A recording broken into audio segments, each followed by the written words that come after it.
जय हिंद मेरे प्यारे प्यारे शेर और शेरनियों। आप लोग स्वस्थ होंगे, मस्त होंगे, आप लोगों की स्टडी अच्छे से चल रही होगी। ठीक है, तो आज का जो टॉपिक है ये एसएससी सीजीएल एसएससी सीएचएसएल का है।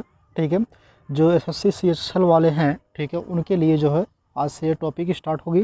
ठीक है, मतलब उनके लिए जो है जब तक उनका पेपर नहीं हो जाएगा तब तक ये जो है एसएससी सीएचएसएल जो है एक एक टॉपिक आपको जो है प्रोवाइड कराते रहेंगे। ठीक है, तो इसमें आपको सबसे पहले, ठीक है, स्टार्ट करने से पहले मैं कुछ दो लाइनें आपके लिए कहूँगा कि हो चुका आगाज रण में युग बदलने की तैयारी, जीत उसी की होगी जिसकी संघर्ष है जारी, जीत उसी की होगी जिसकी संघर्ष है जारी।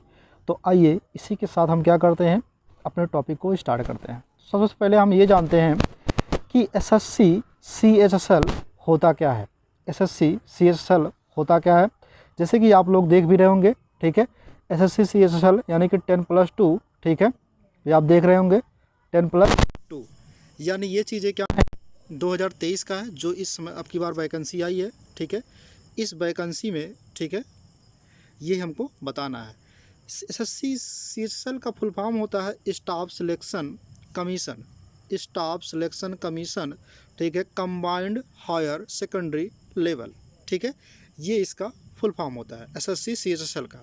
ठीक है, ये अब की बार का ये पूरा अब की बार जो आया है, ठीक है, ये दिया है, समझे।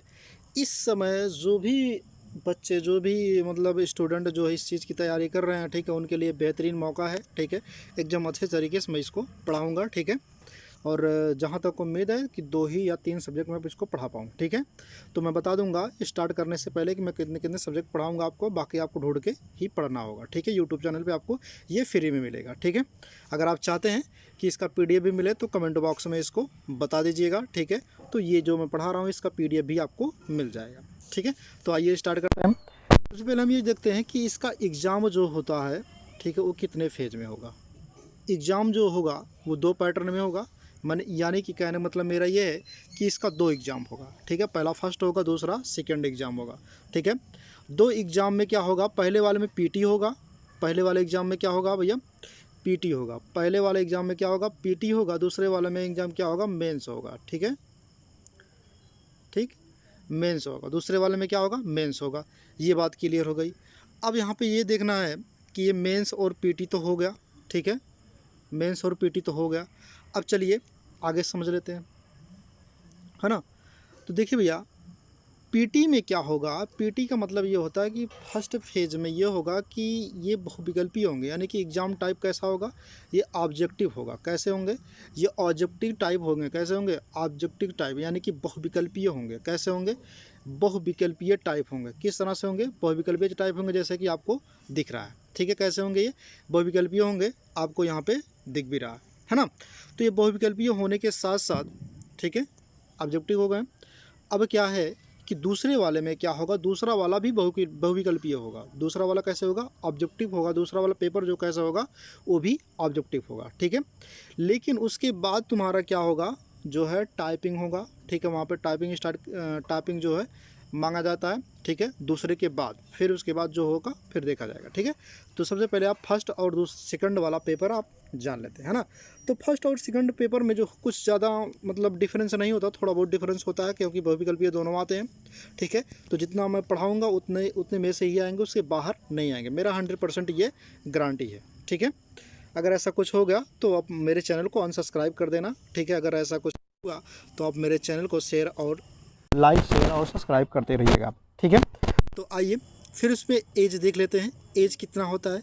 अगर हम इसके एज की बात करें तो एज कितने होने चाहिए, ये 18 से लेकर के 27 ईयर तक होना चाहिए। ठीक है, मतलब 18 से लेकर के आप 27 ईयर तक ये इस फॉर्म को क्या करते हैं, अप्लाई कर सकते हैं। ठीक है, उसके बाद आप इसको नहीं कर सकते हैं। फिर उसके बाद है एग्ज़ाम टाइम कितना होता है, 60 मिनट, यानी कि 1 घंटा। 60 मिनट यानी कि 1 घंटे की जो है आपको टाइमिंग दी जाती है। ठीक है, इसी घंटे के अंदर आपको क्या करना पड़ता है, पूरे पेपर को सॉल्व करना पड़ता है। ठीक है, तो आइए देखते हैं इसमें नेगेटिव मार्किंग कितनी होती है, हम ये देख लेते हैं। तो नेगेटिव मार्किंग कितनी होती है, यहाँ पे लिखा है हमने 0.5, यानी कि आधा मार्क होता है, यानी कि कितना होता है, हाफ मार्क इसमें जो है करते हैं। अब समझते हैं हाफ मार्क कैसे कटेंगे। मतलब ये जो क्वेश्चन है आपके, जो क्वेश्चन आते हैं उसमें एक क्वेश्चन जो है आपका 2 नंबर का होता है। एक क्वेश्चन कितने नंबर का होता है? 2 नंबर का होता है। जब एक क्वेश्चन 2 नंबर का हुआ तो टोटली 2 नंबर का ये हुआ। अगर टोटल क्वेश्चन बात करें हम टोटल की, तो हमने जैसे यहाँ पे लिखा भैया कि टोटल क्वेश्चन कितने होते हैं? 100 नंबर के होते हैं। कितने, सॉरी, टोटल क्वेश्चन कितने होते हैं? 100 होते हैं। जैसे कि हमने यहाँ पे लिखा टोटल क्वेश्चन कितने होंगे? 100 होंगे। तो 100 में अगर आप 2 से गुणा करते हैं, 100 में अगर आप 2 से गुणा करते हैं, ठीक है, तो आपको टोटली कितना हो जाएगा? ठीक है, अगर आप 100 में गुणा करते हैं तो यहाँ पे देख रहे हैं, है ना, 100 में क्या करते हैं? 2 से गुणा करेंगे तो कितना हो जाएगा आपका? 200 हो जाएगा। यानी कि टोटली कितना हो गया? 200 हो गया। तो 200 के पेपर आपके टोटली टोटल मार्क कितने होते हैं? 200 होते हैं। जैसे कि मैंने यहाँ पे बनाया भैया कि टोटल मार्क कितने होते हैं? 200 होते हैं। टोटल मार्क कितने होंगे? 200 होंगे। ठीक है, इन्हीं टोटल मार्कों में से, यानी कि प्रत्येक क्वेश्चन आपका 2 नंबर का हुआ। ठीक है, तो इन क्वेश्चनों में से क्या हुआ, जैसे मान लीजिए आपका एक क्वेश्चन गलत हुआ तो उसके साथ साथ आपका क्या होगा? हाफ नंबर, यानी कि एक क्वेश्चन का जैसे 2 नंबर है तो 2, अगर फिर आप दूसरा क्वेश्चन गलत करते हैं तो उसका हाफ कट जाएगा। ठीक है, मतलब 2 है तो 2 का हाफ कितना होगा? 1 होगा। ठीक है, तो इस प्रकार से आपके नंबर कटेंगे। ठीक है, अब देखिए हम सब्जेक्ट देख लेते हैं कौन कौन सा सब्जेक्ट आपको पढ़ना है। तो सब्जेक्ट जैसे हम यहाँ पे लिखे हैं, ठीक है, तो सब्जेक्ट सबसे पहले आपको पढ़ना है मैथ पढ़ना है। ठीक है, अब मैथ कितना आता है? 25 क्वेश्चन मैथ के आते हैं और 25 गुणे 2 अगर जब करेंगे तो 50 नंबर का तुम्हारा मैथ हो गया। उसके बाद आ गया रीजनिंग हो गया। रीजनिंग आपका कितना आता है? ये भी 25 नंबर का आता है। 25 गुणे 2 करेंगे तो कितना आ जाएगा? 50 आ जाएगा। ठीक है, अब उसके बाद जीके जीएस कितना आएगा? तो जीके जीएस जो होगा 25 गुणे 2 होगा, यानी कि कितना आएगा? ये 50 आएगा। फिर उसके बाद अगर हम बात करें यहाँ पे, ठीक है, फिर उसके बाद अगर हम बात करें यहाँ पे देख रहे हैं आप इंग्लिश। इंग्लिश जो होता है इसमें थोड़ा मेन भूमिका इसकी रहती है इंग्लिश की। ठीक है, लेकिन ज़्यादा कुछ दिक्कत भी नहीं है, केवल आपको पास होना रहता है। ठीक है, 25 क्वेश्चन इंग्लिश के हो गए, सॉरी 25 क्वेश्चन क्या हो गए? इंग्लिश के हो गए, और 25 क्वेश्चन आपके जी के जीएस के हो गए। ठीक है, रीजनिंग के हो गए और मैथ के हो गए। ठीक है, और उसके बाद इंग्लिश के हैं। ठीक है, मतलब यही चारों सब्जेक्ट आपको ये पढ़ना है। उसके बाद आपको क्या पढ़ना है? CA पढ़ना है। क्या पढ़ना है? CA, मतलब करंट अफेयर डेली का डेली पढ़ना, जब तक कि आपका पेपर ना हो जाए। ठीक है, जब आपका पेपर हो जाएगा तो करंट अफेयर जो है आप पढ़ लीजिएगा, समझे। डेली, आप कहने का मतलब ये है कि डेली जिस समय से पेपर, मतलब अब की बार जो निकला है, ठीक है, टोटली आपको क्या करना है? इस पेपर को जो है सॉल्व करना है। मतलब जो करंट अफेयर का आएगा, ठीक है, उसको क्या करना है? डेली का डेली आपको पढ़ना है। ठीक है, समझे। अब इसमें टोटल पोस्ट कितने हैं आपको पता है कि अगर इसमें 1600 पोस्ट हैं तो ये किससे होगा? सेंट्रल लेवल से होगा। ठीक है, अगर इसमें राज्य लेवल से नहीं होगा। ठीक है, सेंट्रल लेवल से होता है कि आपको राज्य लेवल अगर रहेगा तो इससे 1600 से अधिक देगा। ठीक है, तो इतना क्लियर हो गया, है ना। तो आइए हम फिर आगे बढ़ते हैं। ठीक है, अगर आपको वीडियो अच्छी लगेगी तो मेरे चैनल को सब्सक्राइब और लाइक शेयर करते रहिएगा। ठीक है, तो आइए फिर अगला देखते हैं। अब आगे क्या है कि जीके जीएस और जो होता है करंट अफेयर का सिलेबस क्या होता है, इसको देख लेते हैं। ठीक है, तो करंट अफेयर का सिलेबस क्या होता है आपको पता भी है। ठीक है, लेकिन मैं आपको बताते भी चलूँगा ताकि आपको क्लियर होते चले, है ना। तो देखिए भैया, यहाँ पे सबसे पहले आपको क्या पढ़ना है? केमिस्ट्री पढ़ना है। क्या पढ़ना है? केमिस्ट्री पढ़ना है। फिजिक्स पढ़ना है। ये किस में पढ़ना है? जीके में। बायोलॉजी पढ़ना है।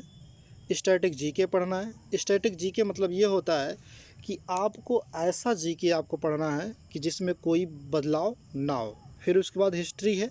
ठीक है, यानी कि जिसको क्या बोलते हैं? इतिहास बोलते हैं। फिर ज्योग्राफी हो गया, जिसको भूगोल बोलते हैं। फिजिक्स, केमिस्ट्री को बोलते हैं रसायन विज्ञान। फिजिक्स को बोलते हैं भौतिक विज्ञान।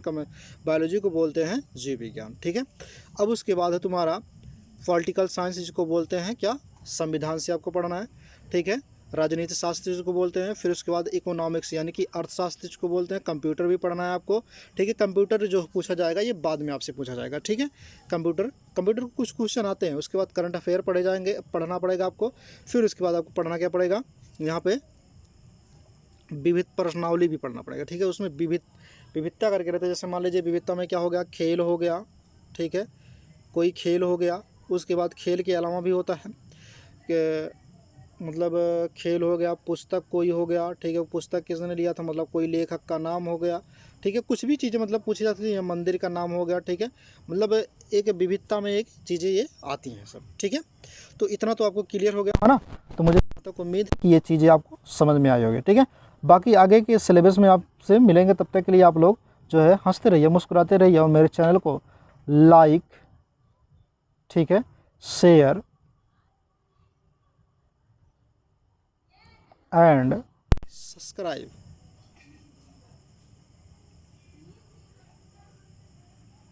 ठीक है, सब्सक्राइब करते रहिएगा, ठीक है। जय हिंद।